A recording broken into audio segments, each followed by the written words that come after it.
Good afternoon, everybody. I'm just going to start talking so that those who are already in the seminar know that there's nothing wrong with their sound.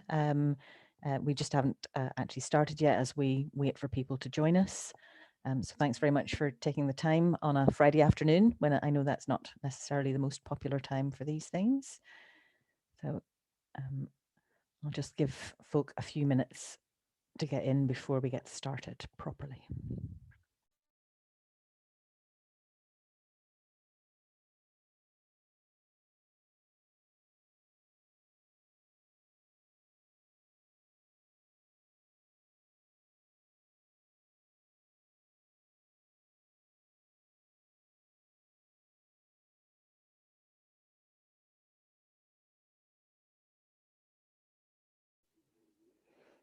Okay, the numbers are not going up as fast as they were, so I think now is the time just to get started. So once again, good afternoon, everybody, to this seminar on Zoom on Why the Past Matters. I'm the current convener of the RTPI in Scotland, and I'm just chairing the event today. Just for information, it is being recorded, so you will be able to watch it back later on. And there'll be a follow-up with email with the recording and links to the documents and to the animation that we'll show at the very end.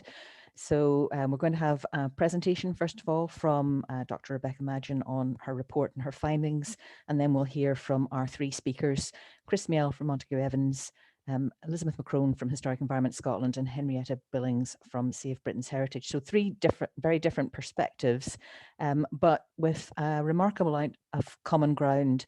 And certainly one of the things that my involvement in this has brought out is that although we can often disagree on the outcomes for some of these things, we all understand the passion that people feel for their places. And in Scotland, the purpose of planning has been defined as to manage the development and use of land in the long-term public interest. And I think understanding what it is that the public feel about their places, how they care about their places, and why is really important. Rebecca said to me when we were starting on this journey some time ago, in fact, we were due to launch in March 2020, we were reflecting before we started today, so this has been some time in the coming. She said she wanted to do something that was useful, not just academic. And I hope you agree from what you're going to hear today that indeed it will be useful for all of those of us who make decisions, who make policy, and who engage with communities about the things that affect their places. So there's a live transcript that's happening as we talk. If that entertains you, great. If it annoys you, there is actually a button on the bottom of your screen where you can hide that. So please feel free to do that. Without any further ado, I'll ask Rebecca to kick us off.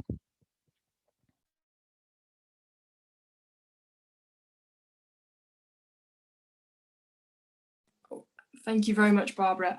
These things never go off without any technical hitches, and so best laid plans and all the practices that we've done before aren't going to work. So I'm going to ask Lucy James, who's behind the scene, to press the next slide for me when we're ready. So it's a little bit clunky, but hopefully you will bear with us. So thank you ever so much, everybody, for coming. I'm really delighted to see you all here today. I guess what I really like to do today is, as Barbara says, launch the project, but launch the report that goes with the project, and it'll be available on the university's website from now, and certainly by the close of play today. And really what I wanted to do today was to ask the question, why do historic places matter? And I think we all, as Barbara said, we all know that places matter to us. But the exact reasons why are perhaps either taken for granted or perhaps not fully explored. So I think now we have a robust body of evidence that suggests why historic places matter economically, environmentally, and socially. But I want to ask a slightly different question. I want to ask why we feel emotionally attached to particular historic places. And therefore, I'm going to focus this talk, and the report is also about emotional attachments to urban heritage. Next slide, please, Lucy. Thank you. So today's talk and the report that accompanies the talk conveys the findings of what has now been a 4-year Arts and Humanities Research Council funded project that's been led by myself and also supported by the project partners, the representatives of which who are speaking here today. So that's Historic Environment Scotland, Montagu Evans, and Save Britain's Heritage. And within that broader project, we tried to ask 2 questions, which you can see on the slide. The first one was really to gather evidence and understanding of why and how we develop emotional attachments to historic places. I think many of us feel it innately or inherently, but we've never really kind of got the evidence to support these innate feelings. And the second aspect really was as Barbara alluded to in the quote about being useful, was to then take this information and to try and feed it through into decision-making processes. So to consider the extent to which emotional attachments are recognised and considered within heritage management, whether that's policies or practices. And to do this, the research drew on a range of different documents, such as Save Britain Heritage as press releases and reports, and a range of different interviews and workshops with people from across the built environment sector, local residents, campaigners, architects, developers, investors, planners, everybody really involved in urban change. Next slide, please, Lucy. And so what I really want you to think about as I'm talking today is the connection between people and place. So I'm not so much interested on the place or even on the person. It's that relationship that goes together between the person and the place. So that's where I center emotional attachments. It's in that connection between a physical environment and a sense of self or individual or even collective. And in doing so, in placing that emphasis, next slide, please, Lucy, in placing that emphasis on emotional attachments, I'm drawing very largely and very heavily on the place attachment field, which largely comes out of environmental psychology. There's a huge field. It's been going for 40, 50 years. There's an awful lot of information there, but very little of that research is attempted to engage with the historic environment. And so what we're trying to do here in the report and in the findings of the project is to explore those emotional bonds between people and place. And that's at the heart of the place attachment literature.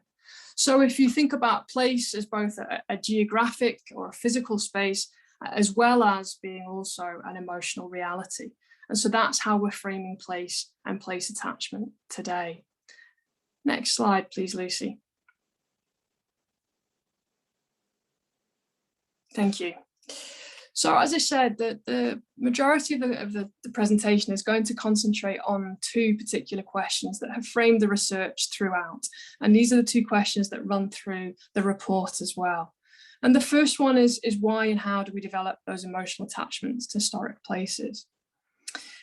And to cut to the chase, to give you the simple 1 or 2 sentence answer, essentially the project found that historic urban places have the capacity to provoke emotional attachments due to their dual nature. So it's this duality that we want to focus on here, both of being outward facing symbols of historically significant events, whether that's on a local, national or international scale, but also and equally because they become part of a sentence I think that we don't use so much, but certainly was important in the mid to late 20th century, the familiar and cherished local scene. Whereby what we're saying here is that whether they're architectural masterpieces or they're the everyday environment that perhaps aren't designated and given official protection, that people do and can develop relationships, emotional relationships with these places. Next slide, please, Lucy. And so I tried to break this down and say, well, what is that relationship? What is that connection that people are having to place that I see all around me on an anecdotal level, and I saw coming through very strongly within the project? So I broke this down into 2 separate categories. The first one was a range of different emotional responses that different people would express towards the historic environment as I would work with the documents or indeed speak with them as part of the project. And just on the slide here, you can see just a number, or few rather, of the many different emotional responses that people expressed either through those documents or through spoken word. And I think this is the most visible aspect of these emotional attachments. If we weren't connected to something, I'm not sure we would feel emotions in quite this way. But what I want to point out here are 3 key things.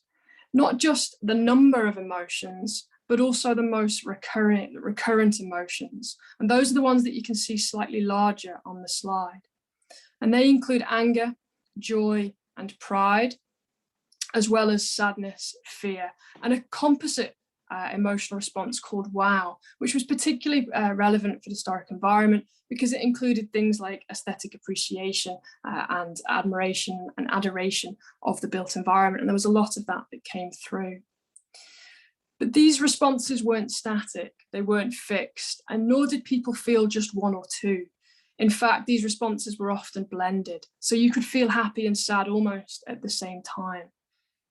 They also varied in their intensity. And so you could feel anger alongside slightly cooler emotions, such as disinterest. But common throughout was that they were fluid and responsive to circumstance. And each of these responses were caused either by the look and feel and everyday experience of a place, by a comparison between what a place was, is, and is going to be, and also as a result of the process of urban change. So for me, these are the most visible expressions of those attachments, but they don't really tell us why we form those attachments, just that we have responses. So if we can move to the next slide, please, Lucy. So here's the answer, the longer answer, that beyond the two-sentence answer. And this is that the interlocking components that all go together to mean that people form emotional attachments to historic places. And taken together as a whole, what we're calling these interlocking components is the personalities of historic urban places. And it's those personalities of place that people form attachments to. So they don't just form an attachment to the way that something perhaps looks, or its history, or its architecture, but moreover, they form attachments to their memories, their stories, and the way that they feel in and about place. So really what we're talking about here isn't the isolation of a particular variable, but rather the interconnectedness of a number of different variables. And again, they vary in intensity, but they're equally as important across the research. So here I'd like you to think about a particular place that you might feel an attachment to. You might feel an attachment to it because it looks nice, but you'll also feel attachment to it because it's a place of residence or somewhere you use, somewhere you have meanings and memories attached to it, even just a point of orientation. So it's all of these different things that come together that tell us why we feel particular strong emotional attachments to particular places. Next slide, please, Lucy. The research also found the opposite, and it wasn't set out to find this. You'll see from the first two questions we outlined that it very much was about who forms attachments and why. And that was very much meant in a kind of positive sense of why we cherish the past and that local and familiar scene. But in the course of the research, we also found evidence of people either feeling detached from historic places or showing few signs of attachment, or even that their attachment would waver over time as particular things happened. But luckily enough, the same combination of interlocking parts was also found to form and influence this lack of attachment or sense of detachment. And so the crucial point to take away from this slide really is that the personalities of historic urban places are fluid and they're malleable. And they can evolve in a whole range of ways, which either ensures that they can be nurtured and sustained, or they can be disrupted and broken. And often this evolution process of a person's attachment to place is often only unlocked and become kind of real to somebody during the process of change, and in particularly urban change. So I'd now like to turn to answer the second question. Next slide, please, Lucy. Thank you. So here I want to think very much about the ways in which these attachments to places are considered within existing policies and practices. Next slide, please, Lucy. And the key thing here to take away from this section is that it's implicit. It's not explicit, but implicitly you could find a huge range of evidence for where emotion was used or influenced decision-making within the heritage sector. So the words you can see on the board or on the slide here all come from key UK heritage documents. So Historic England and Conservation Principles, for example, use the phrases emotional links, emotional evidence, and emotional impact. They also use the phrase attachment in their definition of social value. So again, you can see emotion and attachment being used in very few occasions, but they are being used. And similarly in Scotland, the phrase used in the Scottish Historic Environment Policy 2009-2011 was emotional associations. And in an international stage, the Quebec Charter actually uses the word emotion when thinking about the spirit of place. So there's a growing recognition that emotion is important, and we're seeing very, very few examples of that within official rhetoric and policy and practice. But it is hidden behind those words as well, and it is involved in decision making. So here I'd like to move to one of my final slides. Thanks, Lucy.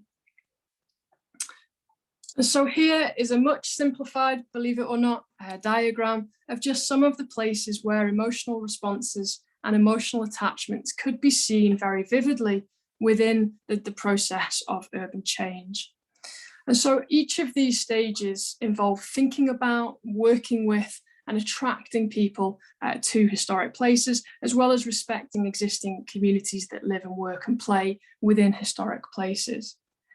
And so therefore, I found implicitly that emotion is located in the minds and actions of built environment professionals, including those planning the site, campaigning against loss and change, working with and on the buildings, and those who also communicate those changes in order to sell any new units or retrofitted units that might come on stream.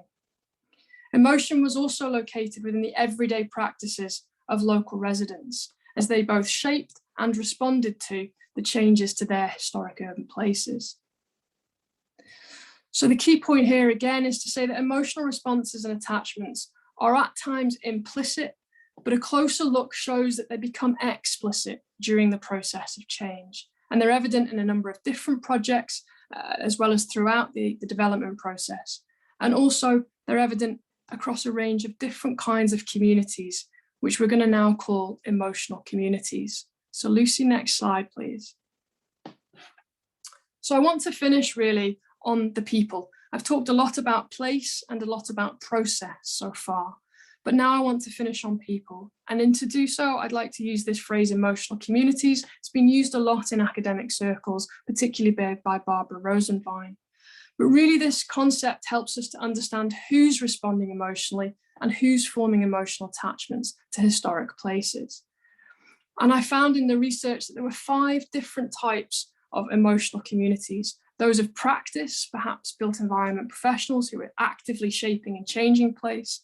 Those who had a shared interest, perhaps history, architecture, sport, music, technology, whatever that might be. There are also people who, through their everyday use and the rhythms and routines in place, also formed an emotional community, often not explicit, but again, an implicit emotional community. There are also emotional communities of use, particularly around going to work or to visit particular places. And finally, there are emotional communities of memory, individual and collective, as well as intergenerational. And here I want to emphasize that it wasn't polarized, that you could be a member of 1 or 2 or 3 or 4 or 5 of these particular groups, and you could have sort of a dominant pairing and a minor pairing, but the membership of these communities was fluid and again, dependent on context, time, and place. So to finish, next slide, please, Lucy. Thank you. And the next slide again.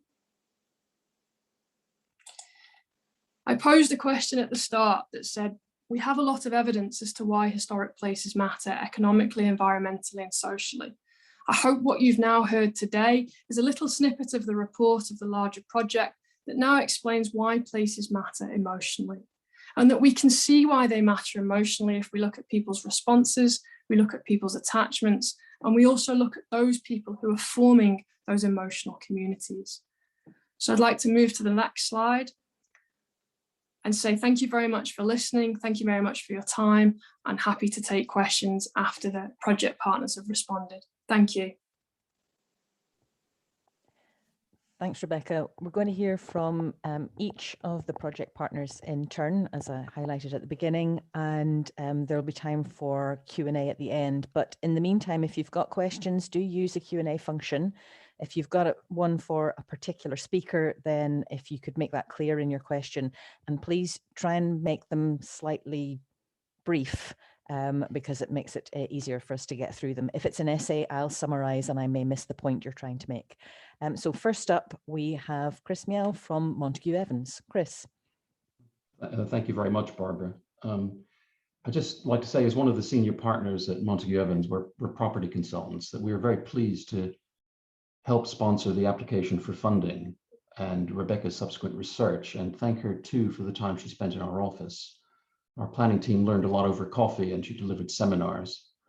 I want to start by observing a point that I think Barbara touched on, that this kind of study really often fails because it asks the usual suspects the predictable questions and gets partisan answers. And Rebecca was from the beginning keen to get different perspectives and from, I guess, my side of the table. And again, as Barbara indicated, and Rebecca too, there's more common ground than I think she or others might have expected. Just as an aside, it's really noteworthy that every client and every fellow property professional I introduced her to for interview agreed and actually wrote me after, thanking me for the introduction. And the reason for that is that the past does matter actually to the property industry. And I want to give you 4 reasons why it matters. And some of these go directly to Rebecca's earlier commentary. I mean, first and obviously is the importance which the planning system attaches to historic places and the care it shows to the views of local people when it's proposed to change a place. Now, this is of course down to the strength of legal provision and policy, but that strength in turn reflects public sentiment. So there's a circular argument there. So to put it at its crudest, we have to pay attention, not least because the historic environment is essential to planning, and that creates or limits the realization of value in the land.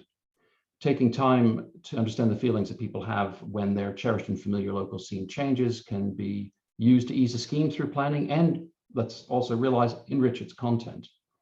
Now, however negative a view someone might take of the development industry, in my nearly 30 years in it, I have to say there's been a sea change in how the property industry communicates with the public in order to understand its feelings generally about their environment and uses, but in particular about the historic environment. Within my sector too, there's a lot of sympathy with the general anxiety people feel about that pace of change, because after all, who wouldn't at the moment? Now, I know this process of listening to understand attachments and using Rebecca's language and analysis could be better, but the good news is that there is increasingly more emphasis on it, and particularly in England through the NPP, the changes to the NPPF, and the proposals for the Office for Place. Now, I think Rebecca's work could influence that area of practice. The second reason why we in my industry value historic places is really more personal and also goes directly to Rebecca's work. Most of my clients and we professionals advising them, have feelings about historic places. Whatever you may think about one development outcome or another involving a historic building, it is quite likely the individuals involved have developed or had some sense of attachment to the characteristics of the place. And more than that, these associations and interests often play a role in a client's desire to get involved with a site or not. Of course, it's not the only factor, but it is a factor because it adds interest to the site. And alongside this, most of us, and not just we planners, feel a sense of responsibility to the historic environment and stewardship for it. I think the third reason, and putting sentiment to one side, is that the conservation of a site's historic character can add financial value to developments. Now, I don't want to overstate this, actually, as much of the research done perhaps by not-for-profit sector groups do. Yes, some prospective tenants and residents like old sites, and they suit the needs of certain businesses, but modern commercial offices really aren't suited to historic environments on any kind of large scale. So it depends very much on the nature of the property, its location, and the nature of the market. It's not a universal rule, but it has some purchase.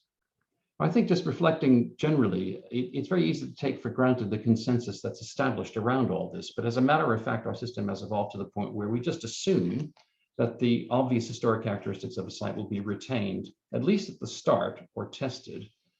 Of course, because our cities are complex, it's not always possible to do that. Fourthly, and I think staying with this point perhaps of sentiment, Professionals involved in the planning and design of the built environment usually welcome the retention of old things because a site without influence can be very hard to deal with. The retention of historic features makes the design process easier, actually, or should do, because it sets parameters and it limits choices. And a site without influence can be pretty dull, and we professionals like an interesting life. So there are some reasons why, there are just some of the reasons why the past matters to my sector and why understanding people's attachment to it is important. And just to summarize, they interlock and they reinforce one another. So you have the functional, which is legal and procedural, which has a basis in public interest.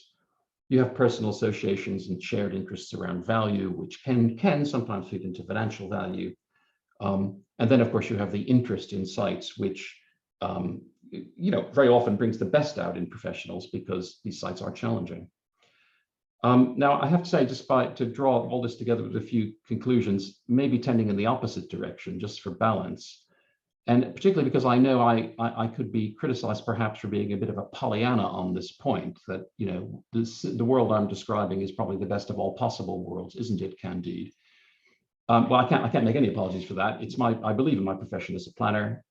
It isn't the perfect system, but it's pretty impressive in reconciling competing interests. And I go back to Barbara's initial point about outcomes. We don't always agree, but along the way, a lot of the main issues are aired. But the real word of caution is that for all the past that does matter, please don't think it's the only thing that does. Often the most contentious issues around change are actually not what happens to old buildings, but impacts on local highways, schools, surgeries, climate change, ecology, drainage, social mix, even noise. And I've seen plenty of strong emotions expressed on these topics. In fact, the only time I was ever assaulted at a public inquiry, I was mistaken for the transport witness. And third and finally, I just want to point out that forming attachments to peoples and places, people as well as places, is an innate human response. What one day is new is the next day familiar. All of which reminds me, and declare my hand as a New Yorker here, of the anecdote that the famous New York social observer Fran Lebowitz recounts and there's a wonderful series on Netflix at the moment directed by Martin Scorsese about Fran Lebowitz. So one day over lunch with a friend in Midtown, a local preservation campaigner approaches her and her friend. She's of course famous. Everyone knows her in New York. This petition invites both of them to object to what are described as unsympathetic alterations proposed for Lever House. Now, for those of you who don't know it, Lever House is a modernist icon in New York, a perfect slab on podium block from the 1950s, and in its day an affront to the traditional urban blocks of Park Avenue in Midtown. Well, after she and her companion signed the objection, her friend turns to her to say, I'm sure I signed a petition objecting to the construction of that building. Well, there it is, like it or not. Development often creates places which themselves become historic, and in my experience, in the blink of an eye, and certainly in the span of a generation, my daughter, age 26, has attachment to places I turned my nose up at when I was newly minted, coming here in London as a PhD student in 1987. She can't see the point of many places I stalked in London back then. So one generation's monstrosity is probably going to become the next generation's beloved icon. I think by way of conclusion, there is a more serious point in all that. And that's to reflect on how our propensity to form attachments to our physical environment and the people who use and live in them can somehow be given more weight in the planning decision-making process. And I think many on the call will be very familiar with the policy requirements to give great weight to design, which is distinctive and creates place and adds to a local environment positively. But I wonder how much real weight gets attached to that consideration as against the weight that gets attached to the preservation of certain parts of the historic environment, which may even actually compromise the creation of distinctive places for all their interest. So that's all I have to say. And just finally, a thanks for the opportunity to address you all and really endorse Rebecca's work. Thank you. Thanks, Chris. So that's the perspective from the property industry. We now have Elizabeth McCrone from Historic Environment Scotland, who's going to give her perspective. Ellie. Thanks, Barbara. Well, thank you for asking me here today to help support the launch of this important research. I'd also like to thank the other sponsors of the project who helped to make it a reality. My job at Historic Environment Scotland is I'm Director of Heritage, and that means that I'm responsible for deciding which parts of Scotland's rich heritage become designated. So, for instance, deciding if buildings become listed or not. And we also give advice on changes to designated sites and places within the planning system. We also record Scotland's historic sites and places and make that information available on our website. So when the opportunity to be involved in this project came along, we were absolutely delighted to facilitate this piece of work. What's critical to all the areas that I work in is the people of Scotland. It's as simple as that. How do we know that we are designating or listing places that people value and want to see recognised? What is it that makes people either delighted or appalled by the idea of changes to our historic sites and places? And while many of these subjects often attract, at the very least, lively debate, more often with the things that cross my desk, strongly held and polarised views, I believe that it's a fundamental part of our role as a public body to listen to people and to understand what makes places special to people. Those views help to shape our policy and guidance. With research like this project adding to our bank of knowledge about significance and how people feel about the places around them, we can create better policy and guidance that is responsive and reflects the lives of people today.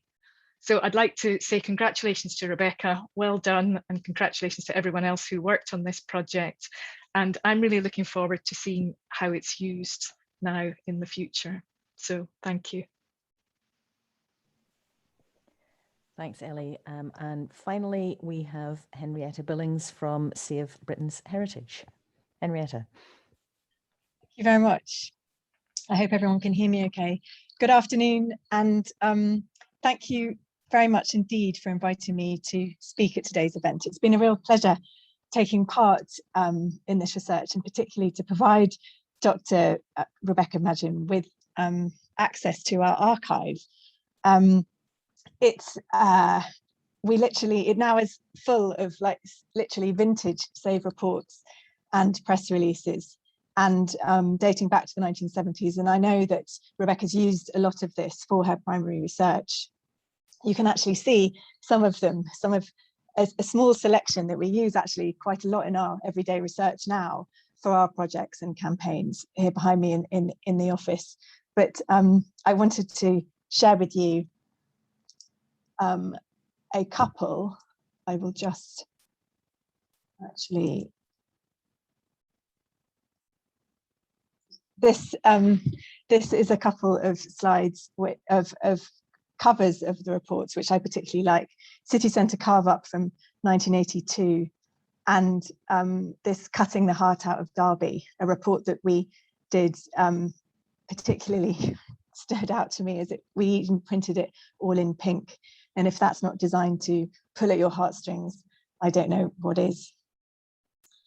So how people feel about the historic environment around them has always featured in the work of Save Britain's Heritage. The title of my talk today, my reflections, is The Past Before Us, Who Cares? It's really the amalgamation of two previous Save reports that you can see here. On the left, Our Past Before Us, Why Do We Save It? By David Lowntal and Marcus Binney, printed in 1981. And Who Cares? Who Cares Wins? This was a Buildings at Risk catalogue that we printed in 2004. Back in the 70s, we knew that people cared about the historic environment, but we also wanted to make sure that they knew in time to save Britain's heritage. And it's a sentence that's written into our original manifesto document. During my research for this talk, I was alerted to the book that I've just mentioned, Our Past Before Us, which showed we were considering this question about why people care even then. This book is a collection of essays edited by Marcus Binney, who is the founder of Save and also our executive president. It specifically has a chapter in it entitled Living Places, Workplaces and Historical Identity. Here the authors note that the confines of conservation to buildings of aesthetics or historic importance, rather than the everyday, which form an important role in the historical memory of a community. The life stories of ordinary people and buildings they used in the past should be given more respect, they argue. I think this really couldn't be more pertinent to Rebecca Madgin's work that we're discussing today. For those of you who don't know us and aren't familiar with Save Britain's Heritage, we're a campaigning organisation established in 1975 to defend historic buildings from demolition or deliberate neglect and decay. We've been described as the most influential conservation group to have been established since William Morris set up the Society for the Protection of Ancient Buildings over a century ago.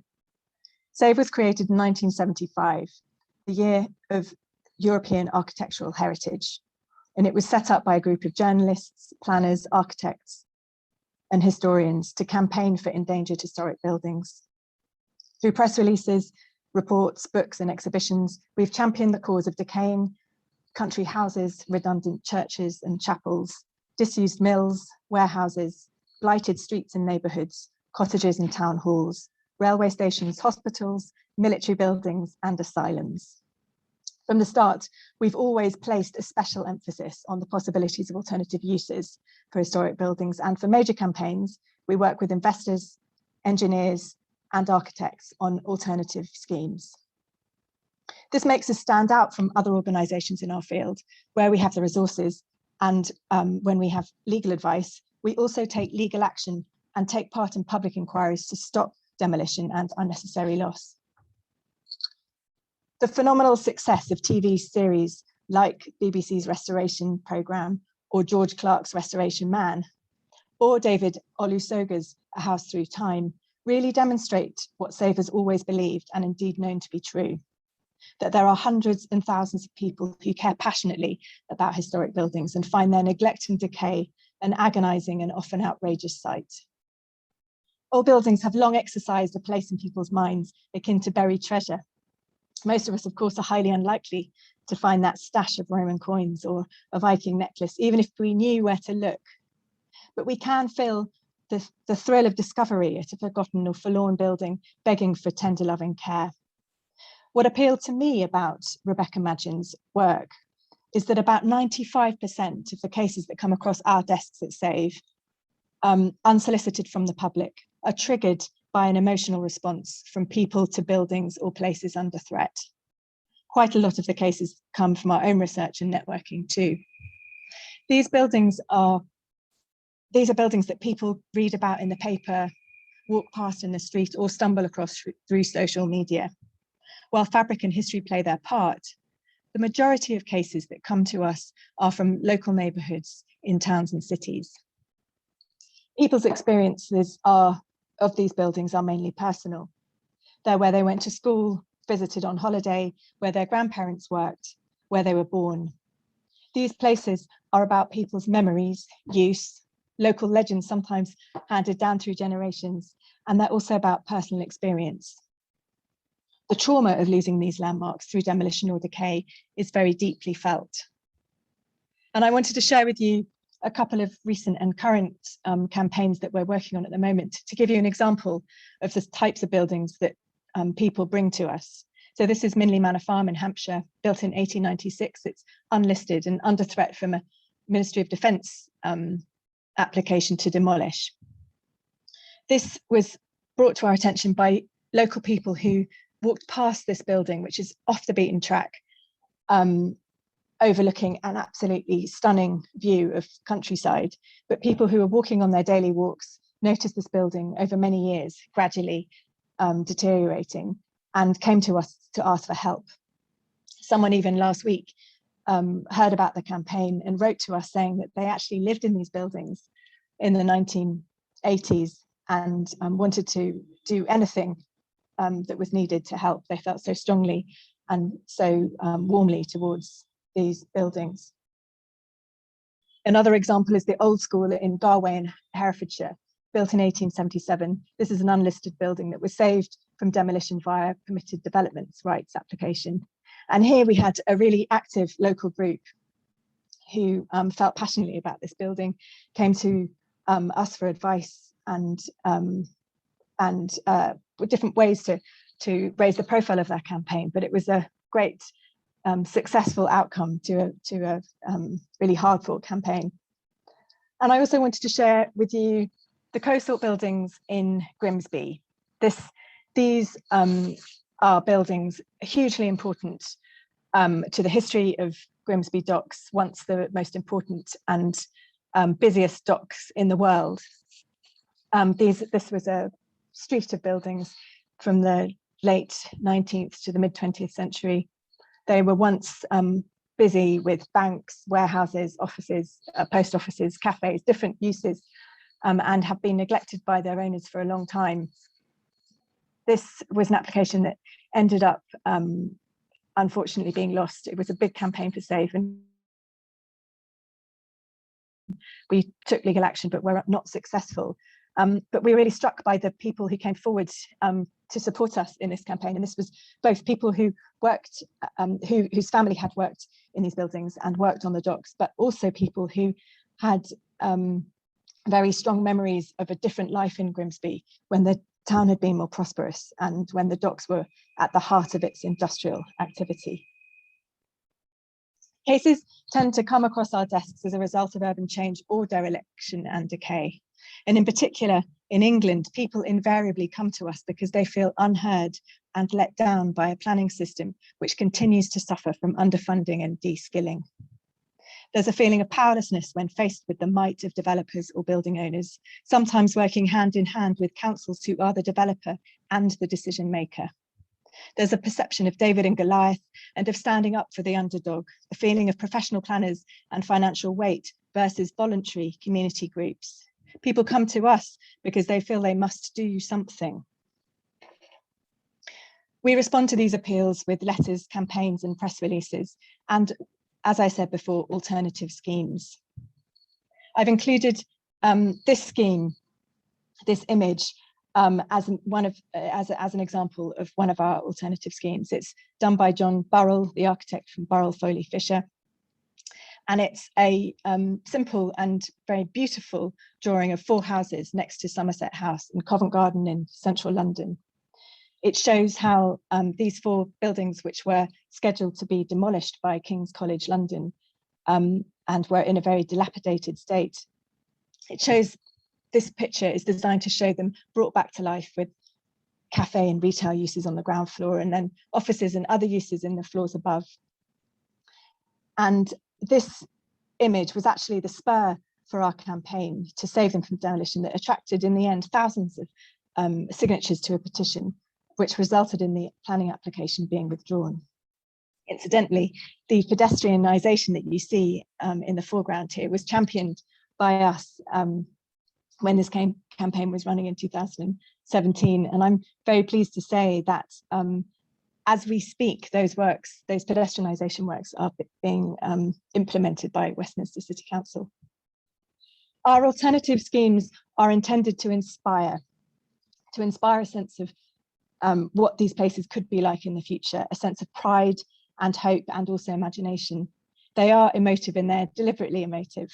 They're designed to bat back the eyesore, irrelevant, ugly, or beyond repair responses, and to imagine a future from the present. They show that hope is vital to bringing these buildings back from the brink. What's clear to me is that Rebecca's work is so successful at reinforcing the point that people and buildings go together, and that the emotional bond is as strong as it was in the 1970s and beyond. Building a place for that response and attachment into the planning system is long overdue. And I want to leave you, having talked quite a lot about this book, I now want to leave you with a quote from Our Past Before Us, Why We Save It. The preservation movement opens up our eyes and hearts to what lies around us, enhancing our own surroundings by encouraging concern about them. As we save what's good from the past, we realise we need to not be passive passers-by, but to be active participants, both in securing and remaking the world we have inherited. That's the end of my response. If you'd like to ask me any questions about any of the projects that I've mentioned here, or to follow our work, please come to our social media platforms and do get in touch. Thank you very much. Thanks, Henrietta. Thanks to all of our speakers, to Rebecca, Chris, Ellie and Henrietta. We've got quite a few questions and we've not actually got that long for questions. So apologies if I miss yours out.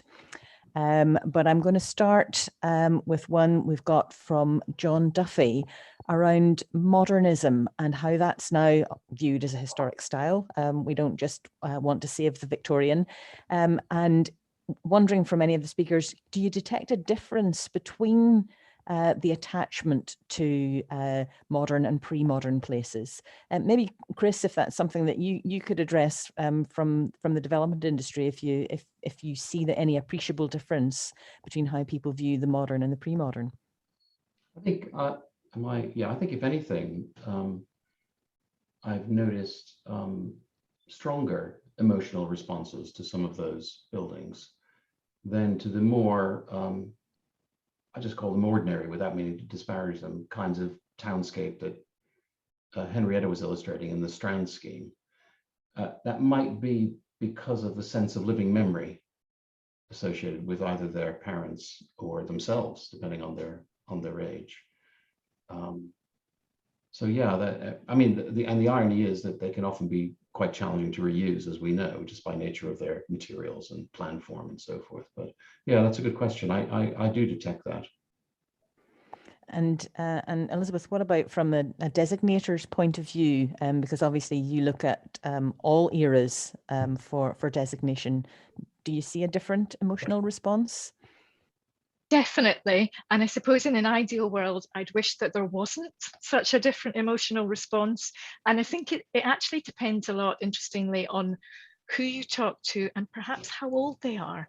So if you talk to young people, talk to people under 20, they don't see this kind of stuff as being modern. For them, it's already old. But people who've seen it built and who've grown up with it, oh, that's modern. You know, so that's how they view it. Certainly, I see part of my role as being championing all parts of our heritage. So, you know, there are some more old-fashioned views, shall I say, which might think, you know, after the 1930s, there was nothing ever good was built, and that was it, that was the end of everything. And that's just not right. There are amazing buildings built throughout, you know, every decade of our history. So I think we should be listing buildings like that, but undoubtedly they attract very, very strongly held views. And part of what I'd like to do is to try and break that down a bit and get people to think and see why those buildings are important. They're part of our history and heritage. Yes, they're not thatched buildings, they're not cute ones that people might automatically think of as listed buildings, but they're part of our history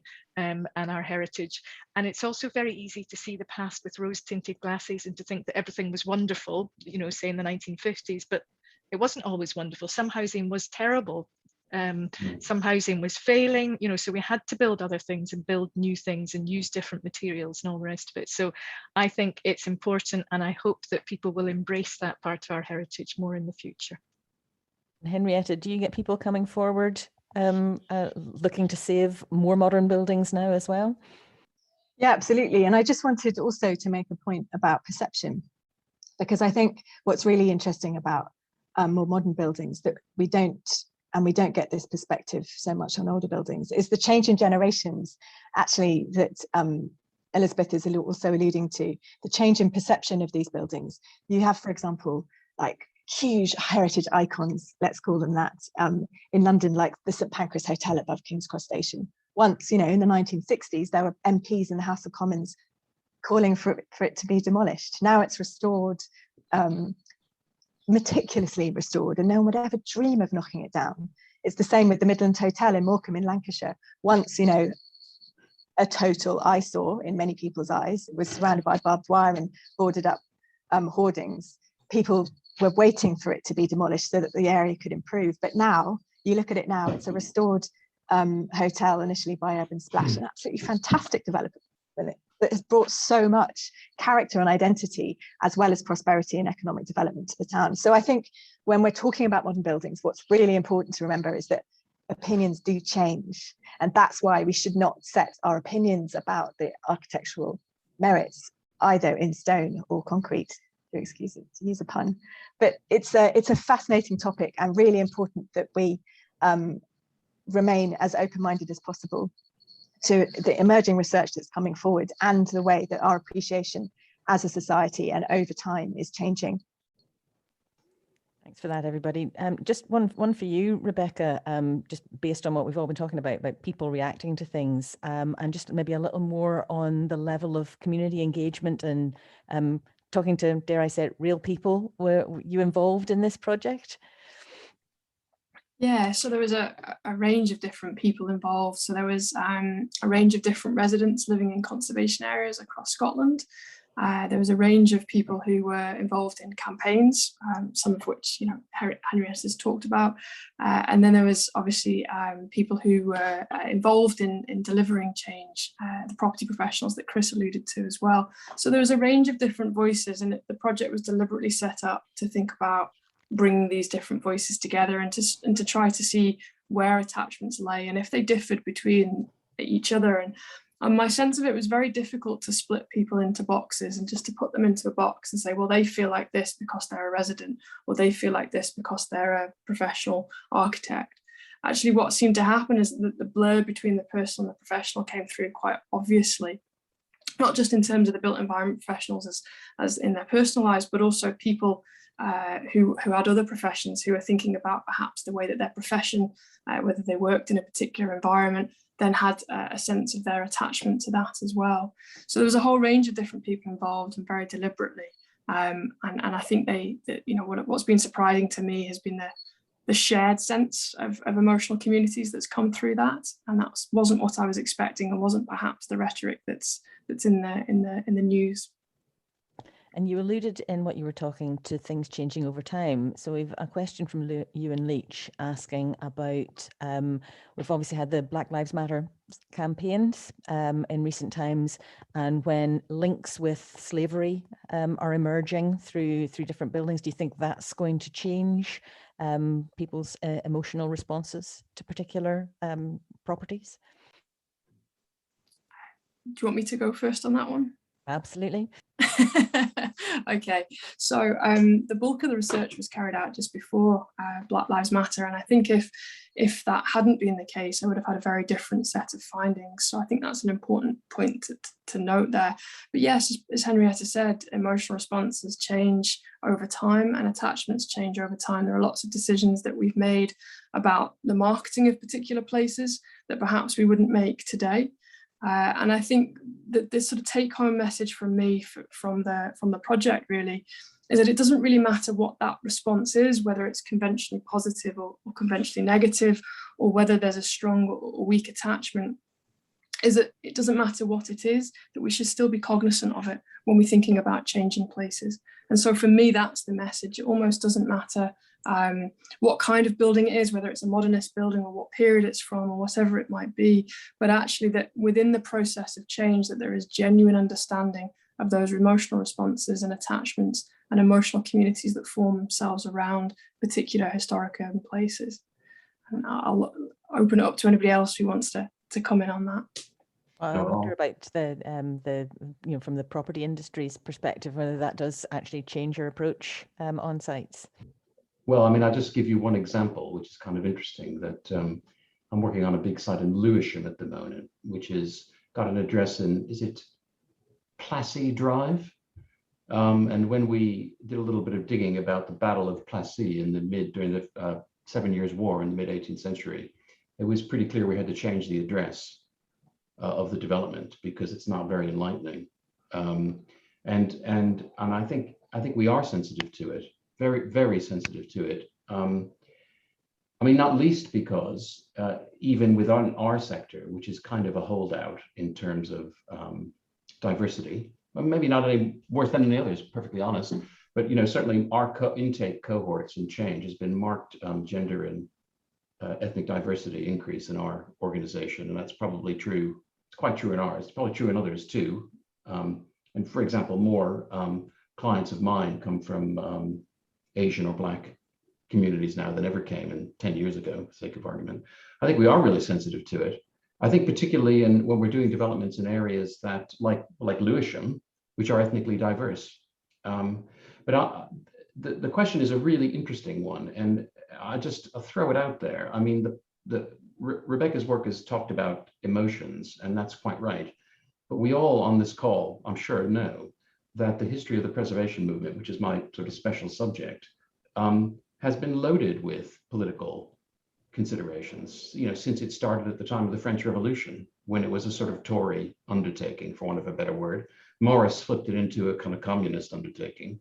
And funnily enough, I think as a matter of fact, it's done pretty well under Labour governments, as opposed to Tory ones, notwithstanding the sort of Handelian stuff you're meant to think about when you look at a country house or stately home, should play to the Tory homeland. I don't know about just a personal offering. I mean, there are plenty on the left who wouldn't be caught dead in the stately home. And I have to say, I feel pretty uncomfortable in them too, even before the whole kind of Black Lives Matter thing, just because of the lack of interpretation of social class, the source of wealth that created these unbelievable piles, all that sort of thing. And the National Trust in England, anyway, does very little to socially to contextualize collections and properties and so forth. It's all upstairs, downstairs, really. It goes back to the 1980s. And it's pretty unsophisticated, and we probably have to improve it if heritage has a future that isn't elitist. Sorry, get off my soapbox there, sorry. That's okay. Because we don't actually have much time, I think that does actually lead to a sort of the mental health issues associated with place and the health and well-being agenda, and whether or not actually you think there's a greater role for the consideration of our relationship with places and the emotional responses to it in actually tackling the health and well-being agenda as part of the work that we all do. I'll pick on Elizabeth to come first with this one. Wasn't expecting that. Yes, I think it is important, and I think the way that we look at how we design sites and places today, we can do a lot to help increase health and well-being. And I think there is, when you talk about emotional attachments to places, there are some, in the field that I'm in, when you're looking at sort of historic sites and places, there are places that I certainly look at and have an emotional response to, and they might make me feel, oh wow, that's amazing, that's lovely, that gives me pleasure to look at that, to walk past that, to go inside that building, to use it. And I think that does add to our health and well-being. And of course there is a big initiative now on looking at 20-minute neighbourhoods. So what have people got in their local urban area, and how can we ensure that people have the facilities that they need? And that should include historic buildings within that, and we should be open to having them reused, repurposed for ways that people want to use them today. And Henrietta, you must have seen through the campaigns where communities rally round these sites that actually, in a way, that is contributing to that health and well-being agenda for that community. Absolutely. And when you think of the range of uses that you find historic buildings are put to, whether it is a stately home that people can go and visit and enjoy, or railway heritage attractions, as well as everyday streets and landscapes, all within a historic environment, there's no doubt that it adds to a sense of well-being and interest and character to a place. And it's really important that that is recognised and built in to how we conserve and adapt and model our historic environment for the 21st century. Got a quirky question here from someone who's asking about a point that was raised by Chris about the different things that you've got to weight in the system. So you've got noise, transport, all the rest of it. What do you think about weighting emotion in terms of emotional reaction side by side with those other factors, and how you might do that? Let's just set that one to one side. But what about that as a material consideration? We should have evidence-based planning, and my concern, and it is a concern around concepts of community value, is how is that established objectively? I mean, if there can be an unbiased questionnaire, and let's be honest, a lot of them aren't unbiased, that establishes those things in a neutral format before a development begins, then that would be great. That would be absolutely great. How a local planning authority does it as part of its plan evidence base, I think, is what it boils down to. Probably neighbourhood planning, which is big in England, and the government seems to find a lot of money to do neighbourhood plans. And the dropping of the planning bill, I think, is going to return them to embracing neighbourhood plans again as a vehicle for housing delivery. So I think they're probably they're the best planning forum I know about for doing it in a neutral way. And a lot of them are pretty good, actually, in my experience. Rebecca, I'd be interested to know how you're using this in your teaching for students, because you're producing the next generation of planners and built environment professionals. So what are you going to be telling them to make them better and more effective at their jobs? Well, I know some of them are on the call, and they're amazing enough by themselves. So good luck to all of the ones who are going out into the world of work as of now. Congratulations. That's just a personal note to the ones on the call. And the ones that are coming in, this is the kind of teaching you're going to get. So I hope you've enjoyed today. So yeah, in terms of thinking it through, slightly different answer to that, Barbara. I think, and I'm conscious there are students on the call, so they might put something in the Q&A and say, that's not what you said in the class. But I think one of the things we have to think about here is not to have emotion as a category. So somebody said to me ages ago, I think it was actually in the classroom, wouldn't it be great if we just had emotional value as a category of listing, or as part of communal value or social value or something? And I said, no, it wouldn't actually, because then what you start to do is you start to put things in boxes and say, well, we'll tick that box there and we'll deal with it. But actually, when you think about noise, or you think about amenity or heritage or green space or whatever it might be, if we had a better evidence base, as Chris said, understanding of how people form attachments and how the change of place and what makes good place in design terms, if we had a better understanding of that, we wouldn't need a box for emotional value, because it would be something that was captured in our decision-making processes.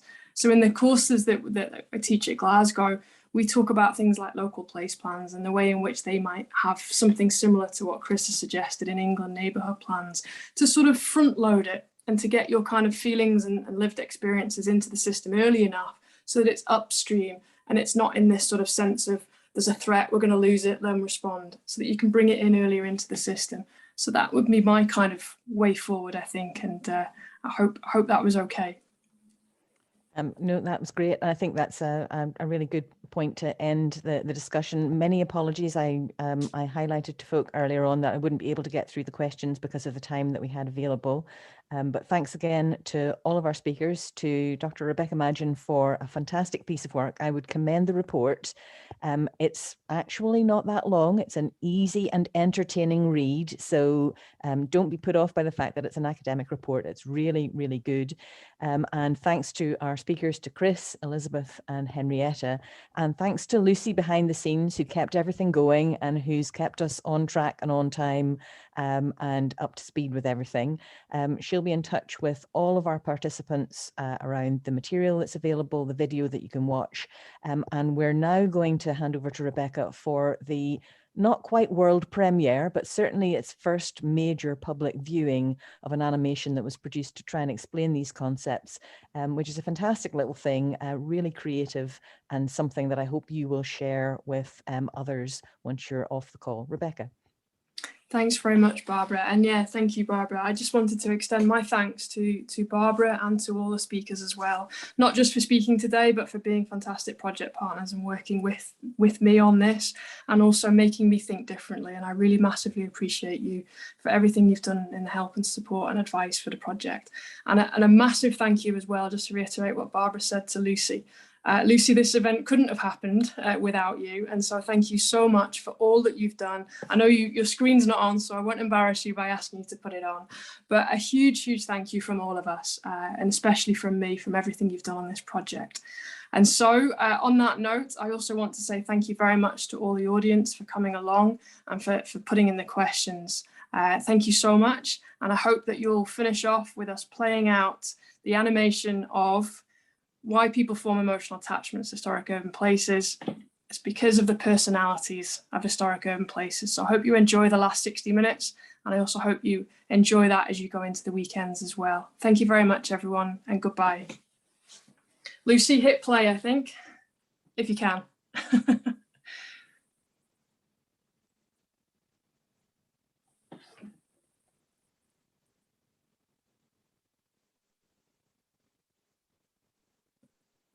We all have historic places that we love. It's usually somewhere that feels just right, a place we enjoy visiting, looking at, or going into. Or perhaps it's a place we miss now that it's gone. We feel like this because we develop emotional attachments to places. But what exactly causes an attachment? Is it the physical fabric of a building or place? Is it memories, stories, history, current uses, future potential? The answer is that it's all of these things and more, and that they combine in a variety of ways to produce the unique personalities of historic places. This is why they are special to people. Understanding these personalities can help us acknowledge and nurture emotional attachments as historic places change. So, here's a question. How might such an understanding help with managing change in the historic urban environment?